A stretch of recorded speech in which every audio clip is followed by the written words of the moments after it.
Assalamualaikum warahmatullahi wabarakatuh. Jumpa lagi dengan saya Mulyadi Tenjo. Pada video kali ini saya akan membahas satu topik mengenai korelasi antara skill kompetensi dengan sumber penghasilan.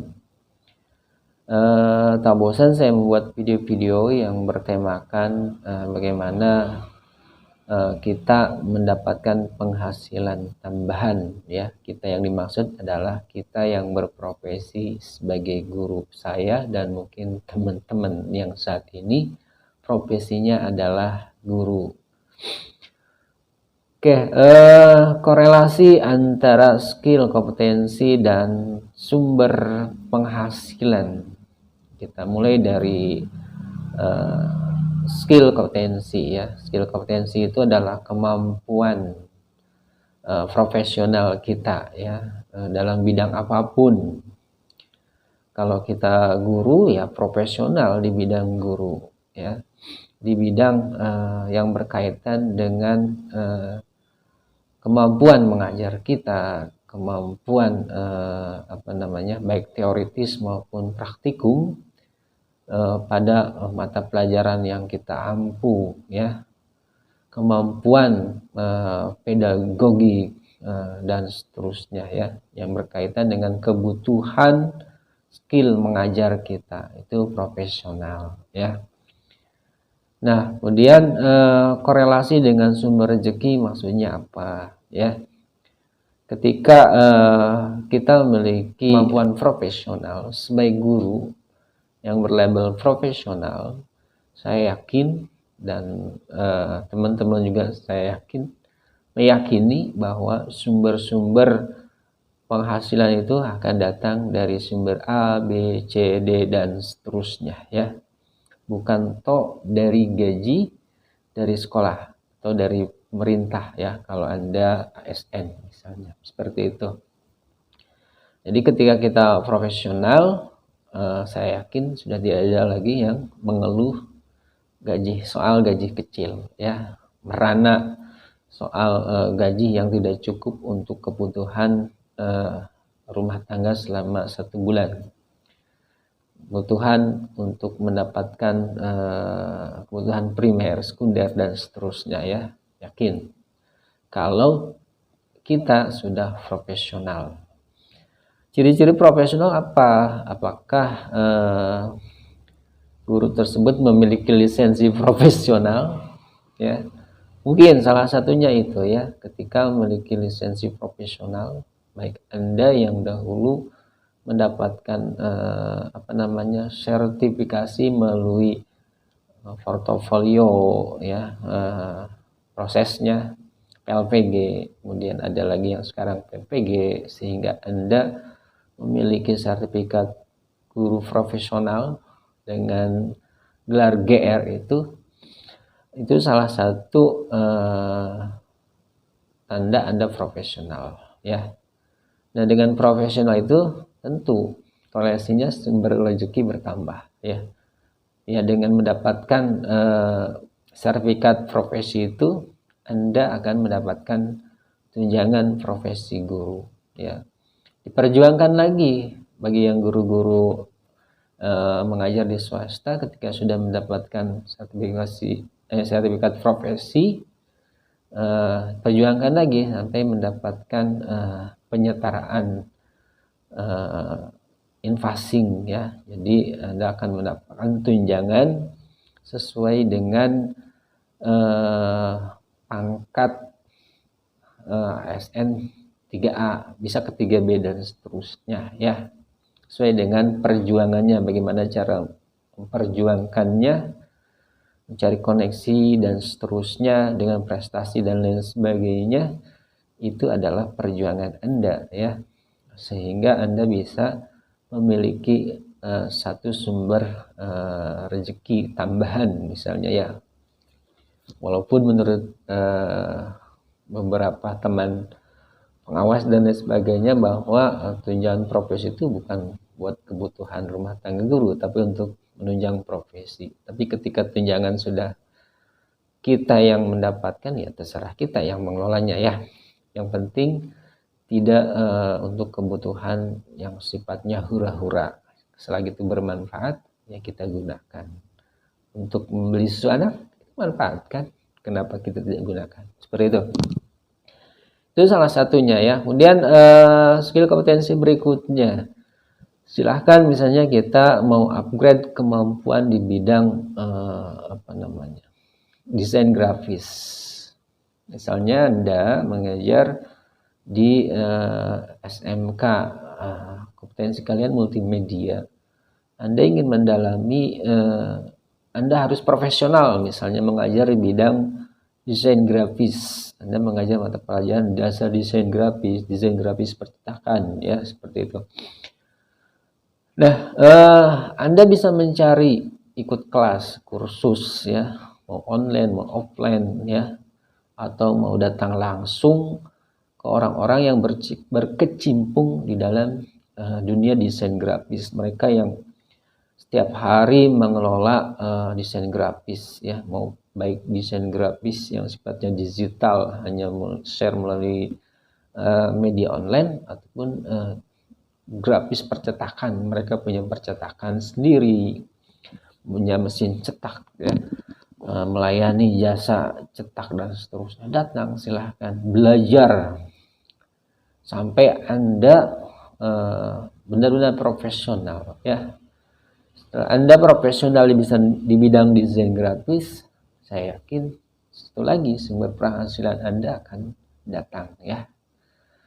Datangnya dari mana? Kalau Anda profesional di bidang desain grafis, Anda akan berani ya menjual kemampuan Anda ya, share dulu. Setelah di-share, orang tahu Anda memiliki kemampuan di bidang desain grafis, dengan sendirinya orang akan datang ke Anda sebagai salah satu klien yang ingin bekerja sama untuk mengerjakan proyek desain grafis. Mau desain grafis spanduk dan lain sebagainya ya. Nah, itu menjadi salah satu sumber mendatangkan salah satu sumber rezeki seperti itu ya. Itu Anda mau menjual kelas, Anda membuat pelatihan, kursus. Kalau Anda jago mahir di online, silakan buat kelas online ya, membuat website untuk kursus ya. Ada banyak sekali sekarang mudah membuat website untuk membuat kelas online. Kemudian Anda menjual kelas online mulai dari kelas basic, menengah sampai profesional. Masing-masing level Anda bandrol harganya berapa ya. Silakan lihat contoh dari e-course yang banyak sekarang di internet ya. Mereka menjual produk kursus mereka ya, mahal ya. Untuk kursus Office aja bisa 1.500.000 ya. Anda menjual di lebih rendah tidak masalah ya, karena kita selain tujuannya bisnis adalah ingin berbagi pengetahuan. Atau buka kelas offline, silakan Anda mendatangi sekolah-sekolah dengan kelengkapan proposal yang meyakinkan bahwa Anda siap mentraining siswa-siswi atau guru di bidang desain grafis sesuai yang dibutuhkan sekolah tersebut ya. Datangi aja semua sekolah. Kalau di kabupaten Anda ada 400 sekolah, datangi sekolah gitu ya. Masa dari 400 itu tidak ada yang mau menerima kerjasama proposal Anda? Tentu ada deal-deal bisnisnya ya. Sekali lagi, skill kompetensinya upgrade lagi. Setelah mampu di bidang desain grafis, upgrade lagi skill untuk manajerial bisnisnya ya. Skill pemasaran atau marketing dan lain sebagainya, agar Anda bisa menjual skill profesional Anda. Dua tuh ya. Satu, Anda pertama sudah memiliki lisensi profesional sebagai guru, Anda mendapat tunjangan profesi. Kedua, ketika Anda upgrade memiliki skill di bidang tertentu, misalnya di bidang desain grafis, Anda membuka kelas dan menjual jasa desain, atau membuka kerjasama dengan unit-unit instansi untuk deal project desain dua tuh ya. Banyak lagi ya. Kemudian upgrade lagi, misalnya Anda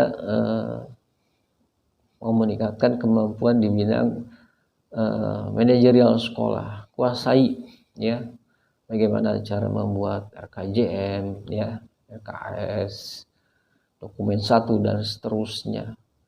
Saya yakin ketika Anda mahir di bidang itu, sekolah Anda tidak akan mencari orang lain ketika membutuhkan, misalnya pada saat akreditasi atau pada setiap awal tahun. Mungkin Anda akan menjadi mentor untuk guru-guru lain, dan itu biasanya ada nilai rupiahnya ya, dibanding dengan mengundang narasumber dari luar ya. Mending menggunakan narasumber Anda tentunya dengan cost yang lebih rendah dibanding dengan narasumber profesional dari luar gitu. 3 ya, kalau skill kita upgrade terus, maka sumber penghasilannya akan datang juga ya. Kemudian setelah Anda bisa membuat kelas desain grafis, kemudian menguasai administrasi sekolah, berikutnya muncul ide membuat buku misalnya ya, buku mengenai tutorial desain grafis, matching dengan struktur kurikulum. Dan Anda membuat buku sekolah atau buku untuk umum ya di bidang desain grafis. Muncul lagi kan salah satu sumber penghasilan ya, dan seterusnya. Upgrade dulu skill kompetensi, maka kolerasi dengan sumber penghasilan akan matching ya. Jadi nggak ada ceritanya guru profesional itu mengeluh ya, mengeluh gajinya kecil. Yang ada guru profesional itu akan tertantang untuk meningkatkan kemampuan, dengan kemampuannya bertambah, dengan kemampuannya yang terus bertambah, maka dengan sendirinya sumber penghasilan tersebut juga akan bertambah ya. Kecuali Anda stay di tempat sudah gaji kecil, tidak mau upgrade kemampuan, dan ujung-ujungnya Anda cuma mengeluh ya. Ingat, jangan banyak mengeluh, karena mengeluh itu tidak dibayar ya. Lebih baik upgrade kemampuan. Itu.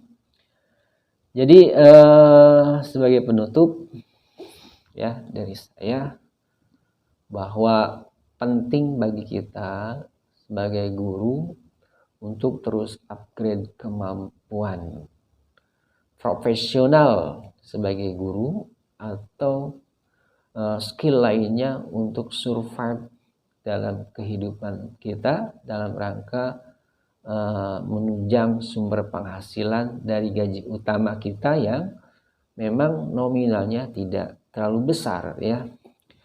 Tapi dengan banyaknya sumber penghasilan ya, dari A, B, C, D diakumulasi, insya Allah sumber penghasilan itu bukan sesuatu yang nanti kita hitung-hitung ya, insya Allah akan selalu cukup. Dan alhamdulillah saya sudah mempraktikannya. Salah satunya saya dengan cara menjual buku-buku digital yang saya karang sendiri atau saya buat sendiri. Alhamdulillah sampai hari ini penjualnya masih cukup bagus, dan itu menjadi salah satu sumber rezeki saya. Tentu dari sumber rezeki lainnya ada ya, sesuai dengan ikhtiar, baik ikhtiar meningkatkan kompetensi saya maupun membuka slot-slot jalan rezeki lainnya.